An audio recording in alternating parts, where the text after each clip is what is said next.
ఇక్కడ యూదులకును, ఆ తర్వాత ఎవరికి చెప్తాడు? గ్రీసు దేశస్తులకు, యూదులకును గ్రీసు దేశస్తులకు, అన్ని ఖండాలలో ఉన్న వాళ్ళకు, అన్ని దేశాలలో ఉన్న వాళ్ళకు, అన్ని ప్రాంతాలలో ఉన్న వాళ్ళకు, ప్రతి ఒక్కరికి ఆయన ఏం చెప్తుండో, మారు మనసు కలిగి, మీరు మారు మనసు కలిగి ఉన్నా, నేను ఈ రోజు ఈ విధంగా మారిపోయినా, ఆయన సువార్త చెప్పేటప్పుడు కొంతమంది ఒప్పుకోలేదు, కొంతమంది మరి నిన్నటి వరకు వీళ్ళు హింసించినటువంటి వాళ్ళు, నిన్నటి వరకు మనలను ఆగం చేసిన వాడు, నిన్నటి వరకు క్రైస్తవులను చంపిన వాడు, నిన్నటి వరకు చాలా ఇబ్బందులు పెట్టినటువంటి వాడని నమ్మలేదు. కానీ దేవుడు ఆయనను దర్శించినప్పుడు, దేవుడు ఆయనను తాకినప్పుడు, ఆయన మారు మనసు పొంది ఆయన ఏం చేస్తుండో మరి వచ్చి ఆయన ఇంటింటికి వెళ్ళి, ఆయన గ్రామానికి వెళ్ళి, ఆయన పలు ప్రాంతాలకు వెళ్ళి ఆయన సువార్తను ప్రకటిస్తూ ఉన్నాడు, ఆయన ప్రేమను ప్రకటిస్తూ ఉన్నాడు. హల్లెలూయా. మరి మీరు ఒక్కసారి యేసయ్యను నమ్ముకుంటే, ఒకసారి యేసయ్యను మీరు ఆనుకుంటే, యేసయ్యతో మీరు జీవిస్తే, ఒక్క ఆత్మనైన కనీసం మీరు మార్చగలిగినరా? ఒక ఇంటికన్నా వెళ్ళి సువార్త ప్రకటించినరా? పాస్టర్ గారు నేను చెప్తే వింటారండి. ఈ రోజు మీరు చెప్పిండ్రు, చాలా మీటింగ్స్ ఉన్నాయి, పెద్ద పెద్ద మీటింగులు పెట్టాలి, పెద్ద పెద్ద టీవీలు పెట్టాలి, పెద్ద పెద్ద సభలు పెట్టాలి. ఆ సభలల్లా మీలాంటి చాకచక్యంగా, మీలాంటి గొప్పగా బోధిస్తే, మీలాగా ప్రవచనాలు చెబితే, మీలాగా అన్ని మాట్లాడితే మారుతారు. కానీ నీతో మాట్లాడితే, నాతో మాట్లాడితే, నేను చెప్తే వినరండి. వాళ్ళు సువార్త వినరు, వాళ్ళు వాక్యం అర్థం కాదు, నేను చెప్తే చెప్పలేము అంటారు కొందరు. ఒక ఆయన అంటాడు, అయ్యా నాకు కాల్సర్లు ఉంటే బాగుండేది, నేను ఆ ఊరికి వెళ్ళి నేను సేవ చేస్తా, మా ఊళ్ళో మాత్రం నేను చెప్పను సార్. ఎందుకు చెప్పు? నీ ఊళ్ళో ఎంతమంది నువ్వు స్టార్లను తీసుకొచ్చినా, ఎంతమంది పేరున్నోళ్ళని తీసుకొచ్చినా, ఎంతమంది పెద్దలను తీసుకొచ్చినా, నీకు పేరు కలిగినటువంటి సువార్థికులను తీసుకొచ్చినా, వాళ్ళు ఆ మాట వినరంట. హల్లెలూయా.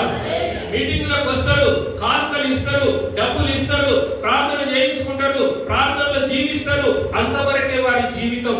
కానీ వాళ్ళు వస్తే మారుతారు అనేది ఇంపాసిబుల్, అది కాదు అని అంటుండు. ఆయన పౌలు చెప్తుండు, నువ్వే వెళ్ళాలి. రోజు వాళ్ళ స్థితి తెలుసు, రోజు బతుకు తెలుసు, వారి పరిస్థితి తెలుసు, వారు ఎలా ఉన్నారో తెలుసు, వారు ఏ స్థితిలో ఉన్నారో తెలుసు. కాబట్టి నువ్వే ప్రకటించు వాక్యాన్ని అంటుండు. హల్లెలూయా. దేవుడు చెప్పిన మాటలు ఆ పౌలు గారు చెప్తున్నారు, నీ ఊళ్ళో నువ్వే చెప్పు, నీ ఊళ్ళో నువ్వే ప్రకటించాలి, నీ ఊళ్ళో నువ్వే సువార్త చేయాలి, నీ ఊళ్ళో నువ్వు చెప్తేనే వింటారు. ప్రసంగికులు వచ్చి చెప్తే కాదు, స్టార్ మేకర్స్ వచ్చి చెప్తే కాదు, పెద్ద పెద్ద పాస్టర్లు వచ్చి చెప్తే కాదు, పెద్ద పెద్ద బిషప్లు వచ్చి చెప్తే కాదు, నీ ఊళ్ళో నువ్వే చెప్పాలంట. హల్లెలూయా. నీ ఊళ్ళో నువ్వే చెప్పాలంట. ఎందుకు? నీ ఊరి స్థితిగతులు నీకు తెలుసు, నీ ఊరి స్థితిగతులు తెలుసు. దేవుడు చెప్తుండో, అక్కడ 5 రొట్టెలు 2 చేపలు పంచినప్పుడు, అప్పటి వరకు నా మీటింగ్ లో విన్నవాళ్ళు ఉన్నారు, అప్పటి వరకు మీటింగ్ అయిపోయింది, వాళ్ళకి ఏమైనా భోజనం పెడతాము, ఆ భోజనం ఇద్దాము అని ఏ శిష్యుని అడిగిండు? హల్లెలూయా. ఆయన ఆ ఊరి ప్రాంతంలో ఉన్న శిష్యుని అడిగిండు, ఫిలిప్ని అడిగిండు, ఫిలిప్ ఈ ప్రాంతంలో ఎవరెవరు ఉన్నారా? వీళ్ళకి ఇడ్లీ పెట్టాలి, వీళ్ళకి భోజనం పెట్టాలి, ఒక రోజంతా అయిపోయింది, నా రోజంతా గడిచిపోయింది, వీరు మార్గ మధ్యలో మూర్ఛపోదురేమో, మార్గ మధ్యలో పడిపోదురేమో, మరి వీరికి తిండి పెట్టాలి ఎలా అని ఎవరిని అడిగిండు? ఫిలిప్ని అడిగిండు. హల్లెలూయా. మరి ఈ రోజు నీ ఊళ్ళో ఉన్నటువంటి నీ ప్రాంతం వాడైతేనే, ఆ ప్రాంతం వాళ్ళైతేనే, ఆ పరిస్థితి తెలుస్తుంది, ఆ స్థితి తెలుస్తుంది, వాళ్ళు ఎలా జీవిస్తున్నారో తెలుస్తుంది, ఆ జీవితానికి అనుకూలంగా నువ్వు సువార్తను ప్రకటించు అంటుండు. హల్లెలూయా. ఆయన ఇంటింట తిరిగిండంట. ఆయన ఏం చేసిండు? ఒక దేశాలను తిరిగిండు, గ్రామాలను తిరిగిండు, ఖండాలను తిరిగిండు, ప్రపంచమంతా చుట్టేసిండు. కానీ ఆయన ఇంటింట కూడా తిరిగిండంట. హల్లెలూయా. మరి అలాంటి జీవితం నువ్వు జీవిస్తున్నావా? అలాంటి వాక్యాన్ని నువ్వు అందిస్తున్నావా? కానీ ఈ రోజు మీరు ఒక నిబంధన చేసుకొని ఉండాలి, ఒక నిబంధన కలిగి ఉండాలి. ఎందుకు అని అంటే, నేను సువార్త ప్రకటించేదానిగా, నేను సువార్త ప్రకటించేవాడిగా బ్రతుకుతా తప్ప నాకు ఇలాంటి బ్రతుకు అవసరం లేదు, నాకు మేడలు అవసరం లేదు, నాకు మిద్దెలు అవసరం లేదు, నా కుటుంబానికి అవసరతలు లేవు, నాకు ఏమి కలిగి ఉన్నానో అవన్నీ నాకు అవసరం లేదు. కానీ నేను దేవుని ప్రేమను పంచేవాడిగా, దేవుని ప్రేమను ప్రకటించేవాడిగా, దేవుని ప్రేమను చూపించేవాడిగా జీవిస్తాను అని సంఘమంతా నిర్ణయం తీసుకోవాలి. హల్లెలూయా. మరి అలా జీవిస్తున్నామా? అయ్యా, నా పిల్లగానికి ఇల్లు వస్తే చాలు, నా పిల్లగానికి కొత్త జాబ్ వస్తే చాలు, నా పిల్లగానికి మంచి ఉద్యోగం వస్తే చాలు, అందుకోసం నువ్వు ప్రార్థించేది, అందుకోసమా నువ్వు జీవించేది? అయ్యా, నా కుటుంబం చక్కబడితే చాలు, అందుకోసమా జీవించేది? నా కుటుంబం బాగుంటే చాలు, అందుకోసమా జీవించేది? నా కోడలు మారితే చాలు, అందుకోసమా జీవించేది? నా కొడుకు మారితే చాలు, అందుకోసమా జీవించేది? కానీ యేసయ్యను తృప్తిపరిచేవాడిగా జీవించాలి. హల్లెలూయా. పౌలు చెప్తుండు, నేను తృప్తిపరిచేవాడిగా జీవిస్తూ ఉన్నాను. నాకు అవసరం లేదు, నాకు ఆస్తులు అవసరం లేదు, ఇంట్లో అవసరం లేదు, ఫ్యామిలీ అవసరం లేదు, నా బాధలు అవసరం లేదు, కష్టాలు వస్తాయని నేను అనుకుంటలేను. కానీ నా దేవుని తృప్తిపరిచేలాగా నేను జీవిస్తూ ఉన్నాను. నేను నాకు కావాలి. కొంతమంది అడుగుతుంటారు, ప్రభువా నువ్వు ఇచ్చేవాడివయ్యా, ఇచ్చేవాడివయ్యా, కానీ ఆయనను తృప్తిపరచడం చేతగాదట. హల్లెలూయా, హల్లెలూయా. మరి ఆ జీవితం నీకెందుకు అనిపిస్తుంది? నాకు అనిపిస్తుంది ఈరోజు, నేను కూడా అనుకుంటున్నా, అయ్యా మరి పౌలు ఇంతగానో కష్టపడ్డాడు కదా, పౌలు ఇంతగానో ఖండాలు తిరిగిండు కదా, నాకెందుకు లేదయ్యా ఆ ధన్యత అనుకుంటున్నా. హల్లెలూయా. దేవుని అడగాలి, ఆ ధన్యత నాకు ఈ ప్రభువా, ఆ వరములు నాకు ఈ ప్రభువా, ఆ ప్రమోషనాలు నాకు ఈ ప్రభువా, ఆ తిరిగే స్తోమత నాకు ఈ ప్రభువా, నేను పడే కష్టాలు ఆయన కన్నా ఎక్కువ పడేటట్టు చేయి ప్రభు అని ప్రార్థిస్తూ. మరి మీరు అలా ఉన్నారా? అలా జీవిస్తూ ఉన్నారా? మీరు చెప్పండి. ఒక్కరైనా ఒకరు ఆయనలో నేను ఆయన ప్రయోజనకరమైనవి మాత్రమే మీ ఇంట్లో ఉంచుతున్నా అంటుండు. నిష్ప్రయోజనమైనవి ఉంచుతలేడంట. హల్లెలూయా. ఆ కన్నీళ్లు కార్చేది ఎవరి కోసం? ఆ కన్నీళ్లు కార్చేది దేనికోసం? ఆ కన్నీళ్లు కార్చేది ఎందుకోసం? దేవుడు చెప్తుండు, నీ కన్నీళ్లు నీ సొంత వారి కోసం కాదు, నీ కన్నీళ్లు యూదుల కోసం కాదు, నీ కన్నీళ్లు గ్రీసు దేశస్తుల కోసం కాదు, నువ్వు సొంత వారి కోసం ఆలోచిస్తున్నవేమో, కానీ అది నేను తృప్తి పడతలేను అంటున్నాడు. హల్లెలూయా. దేవుడు ఆయన దేవుని తృప్తి పరిస్తే నీ వాళ్ళనందరినీ దేవుడు ఆ ప్రేమను కలిగించి తృప్తి పరుస్తాడంట. హల్లెలూయా. యేసయ్య ఏం చేసిండట? సిలువల రక్తం కార్చిండు. సిలువల రక్తం కార్చిన తర్వాత ఆయన చనిపోయిండు. 3 రోజుల తర్వాత తిరిగి లేచిండు. ఆ తిరిగి లేచి పరలోకం పోయిండట.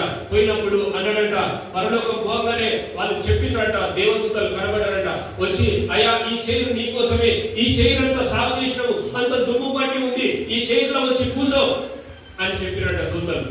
గబ్రియల్ దూత చెప్పిందట, మైకేల్ చెప్పిండట. వాళ్ళు చెప్పగానే అదంతా తుడిచిందంట. మరి పరలోకం పోయి ఏం చేసినావు? మీరే కదా ప్రభువు ప్రకటించింది, అది మీరే కదా ఆ దూతలు వచ్చి మా రేపతో మాట్లాడింది, మీరే కదా ఇవన్నీ చేసింది అన్నాడంట. ఆ తర్వాత ఈయనన్నాడంట, పరలోకం వచ్చి ఆరోగ్యమై వచ్చిన నేను చూసిన కదా, మరి నువ్వు ఇక్కడికి వచ్చినావు కదా, అక్కడ ఎంత మందిని తయారు చేసినావు అన్నాడంట. హల్లెలూయా, హల్లెలూయా.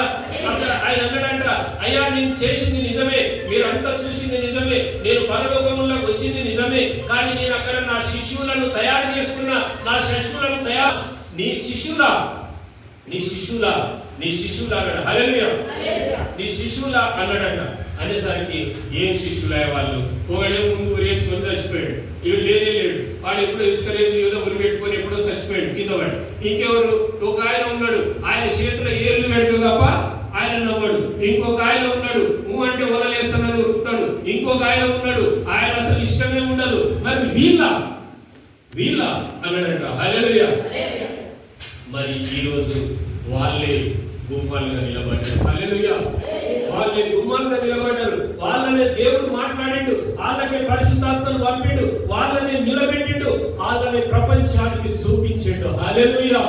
ఈ రోజు వాళ్ళు వ్యాన్గాడుగా మారిండ్రు, దారులు వాళ్ళు ఓపెన్ చేసిండ్రు, ప్రపంచానికి మొత్తం కూడా వాళ్ళు సువార్తను అందించారు. హల్లెలూయా. మరి నువ్వు శిష్యులుగా అయి ఉన్నావా?